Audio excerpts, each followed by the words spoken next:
नमस्कार, भाग्यम में आपका स्वागत है। ये प्रोग्राम उन सभी लोगों का स्वागत करता है जिन्हें लगता है कि उनकी समस्याओं के समाधान ज्योतिष के माध्यम से निकल सकते हैं।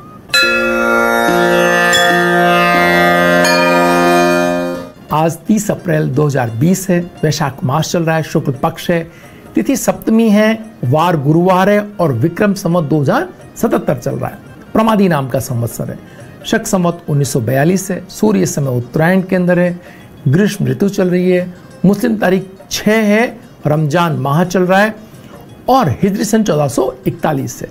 तिथि सप्तमी है आज, जो दिन में 2:40 तक है। इसके उपरांत अष्टमी तिथि आरंभ हो जाएगी। नक्षत्र पुष्य है, रात्रि में 1:53 तक। उसके उपरांत अश्लेषा नक्षत्र आरंभ हो जाएगा। योग शूल रात्रि में 8:08 तक। उसके उपरांत गण योग आरंभ हो जाएगा। करण विष्टि दिन में 2:40 तक। उसके उपरांत भव करण आरंभ हो जाएगा। सूर्योदय जयपुर में 5:53 पर हो रहा है और सूर्यास्त 6:55 पर।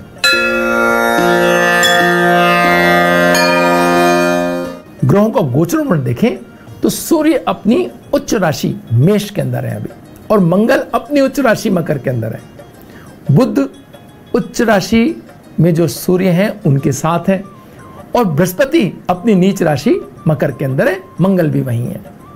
शुक्र अपनी स्वराशि वृष के अंदर विराजमान है। शनि बृहस्पति और मंगल के साथ मकर राशि में विराजमान है। राहु मिथुन राशि के अंदर है और केतु धनु राशि के अंदर है। चंद्रमा कर्क राशि के अंदर जो उनकी स्वराशि है। ग्रह योग की बात करें तो भद्रा दिन में 2:40 से रात्रि में 2:04 तक है। गणमूल प्रारंभ हो रहे हैं रात्रि में 1:53 से। सर्वार्थ सिद्धि, अमृत सिद्धि व गुरु पुष्य योग सूर्योदय से रात्रि में 1:53 तक है। आज गंगा पूजन सप्तमी आज है और गंगोत्पत्ति दिवस आज है।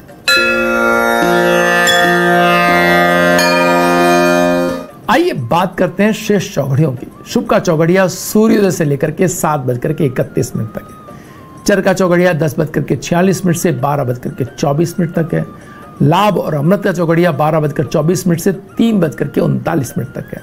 और शुभ का चौघड़िया पुनः 5:17 से सूर्यास्त तक है। राहु काल वेला दिन में 1:30 से 3 बजे तक है। जो लोग अपने कार्यों के अंदर राहु काल को टालते हैं और टाला जाना संभव ना हो तो आज केले का सेवन करके आप कार्य प्रारंभ कर सकते हैं। इससे राहु काल में के दुष्प्रभावों में आपको कमी आएगी।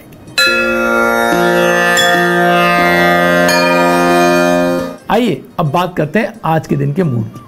आज बहुत महत्वपूर्ण बात यह है कि चंद्रमा अपनी राशि कर्क के अंदर विराजमान है और उनको बृहस्पति की उच्च दृष्टि प्राप्त है। मित्रों, ये क्या जोरदार संयोग है कि अकेला चंद्रमा इस समय राहु और केतु के बंधन से बाहर है, उस पर बृहस्पति की दृष्टि भी है। यानी जो लोग आज सही निर्णय लेंगे, सही योजना बनाएंगे, सही तरीके से काम करना चाहेंगे, उन्हें प्रकृति के अंदर अकेले आज एक तरह से कहना चाहिए कि बहुत ऊंचे दर्जे की सफलता यहां से इसका क्रम शुरू हो रहा है।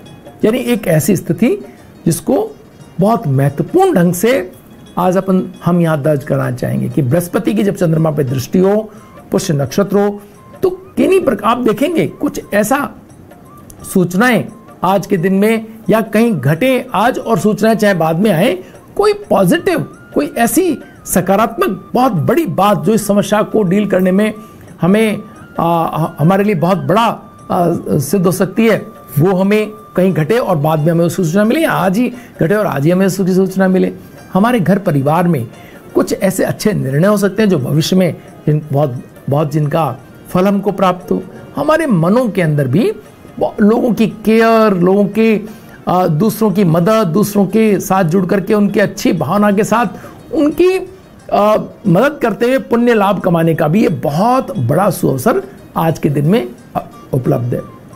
बहुत महत्वपूर्ण बात यह है कि कर्क का चंद्रमा जो कि पुष्य राशि नक्षत्र के अंदर है, ये तमाम ऐसी समस्याओं यानी औषधि जो है वो उसका भी बृहस्पति की जब दृष्टि कर्क के चंद्रमा पर होती है तो औषधीय प्रभाव में भी ऐसा माना गया है आयुर्वेद के अंदर कि आज के दिन दी गई औषधि का प्रभाव अमृत समान माना गया है। तो जो भी लोग किसी भी समस्या के अंदर या अपनी रोग प्रतिरोधी क्षमता बढ़ाने के लिए भी कुछ अगर प्रयोग करते हैं, कुछ औषधियाँ लेते हैं, कुछ सूर्य के सानिध्य में होते हैं, चंद्रमा को जल चढ़ाते हैं, चंद्रमा के सानिध्य में चंद्रमा की रोशनी ले रहे होते हैं, तो अमृत के समान ये जो चंद्रमा की किरणें हैं आज के दिन के अंदर आपको उपलब्ध है। आप चाहें तो अपना कुछ समय आज चंद्रमा की रोशनी बिता सकते हैं, बातचीत करने टहलने के तौर पर अपनी छत पर हो सकते हैं। आज दिन के अंदर सूर्य उच्च का है, वहां पर आप दिन की रोशनी कुछ 10 मिनट सूर्योदय के समय गुजारें और रात्रि के अंदर चंद्रमा की रोशनी के अंदर अगर आप होते हैं तो आप देखेंगे कि एक तरह से आपने एक योग पूरा कर लिया।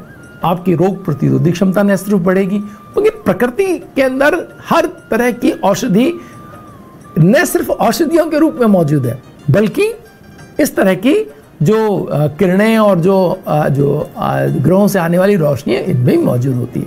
हालांकि यह भी विज्ञान सिद्ध बात नहीं है, लेकिन फिर भी आप देखेंगे कि ज्योतिष इसको मानता है। तो आप अगर चंद्रमा की रोशनी में होते हैं तो आपकी भावनाएं नियंत्रण में, आपको इमोशनल मैनेजमेंट में आपको बड़ी मदद मिलेगी। बड़े दिनों से आप अपने आसपास के लोगों के साथ ही एक जगह पर हैं और चीज़ों के लिए बड़ा धीरे धीरे करके चीज़ें ठीक हो रही, तो उनकी तरफ आपका मन हो सकता है और जो तनाव बढ़ रहे हैं वो बढ़ते हुए तनाव को भी सहज होने में आज का दिन बड़ा मददगार साबित हो सकता है। साथ ही साथ आज के दिन में खास बात यह है कि शुक्र अपनी स्वराशि के अंदर है, चंद्रमा अपनी स्वराशि के अंदर है, साथ ही साथ शनि अपनी स्वराशि के अंदर है। ये जो ग्रह स्वराशि के अंदर बैठे हुए हैं, इनका संघर्ष बहुत बड़ा है मित्रों।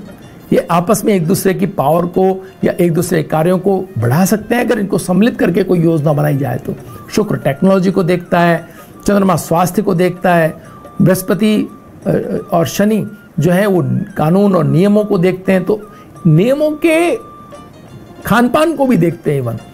तो इन सब चीज़ों के मिला जुला होकर के कोई अगर योजना बनाई जाती है तो वो योजनाएं भोजन से संबंधित कार्यों में, दवाओं से संबंधित, केमिकल संबंधित व्यवसाय के अंदर बहुत बड़े लाभ को दर्शाने वाली ये स्थिति हो सकती है। तो यहाँ इन सब चीज़ों से जुड़े हुए जो लोग हैं उनके लिए बहुत अच्छा अवसर यहाँ सामने आगे के लिए खड़े हैं और बहुत बड़ी आर्थिक उन्नति की तरफ ये बात लेके जा सकती है आपको। आज किए हुए निर्णय बहुत लाभदायक निर्णयों की तरफ आपको लेकर जा रहे हैं। लेकिन एक चीज का ख्याल रखना है कि किसी भी सूरत में अपनी भावनात्मक तीव्रता का प्रभाव अपने तक सीमित रखना है, किसी दूसरे पर उसका प्रभाव न आने दे, इसका ख्याल रखने की बहुत आवश्यकता रहेगी। वक्त तो चला एक छोटे से ब्रेक का, ब्रेक के बाद फिर हाजिर होंगे। बने रहिए भाग्य में।